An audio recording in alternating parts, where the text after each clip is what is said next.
অথচ আমি ভাবতাম সে আমাকে অনেক ভালোবাসে।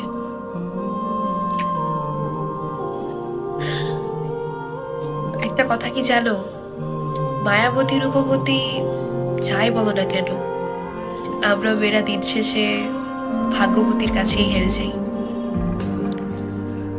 সুন্দর, রূপবতী, মায়াবী এগুলো সবাই হতে পারে, কিন্তু ভাগ্যবতী কয়জন হতে পারে বলো?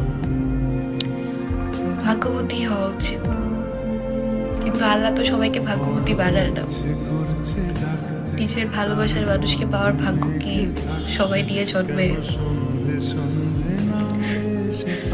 যাই হোক, সে আর তার ভাগ্যবতী সবসময় খুশি থাকুক। বাড়িয়ে দিচ্ছে দেশটা, আমি দাঁড়িয়ে দেখছি শেষটা জানলা বোঝে না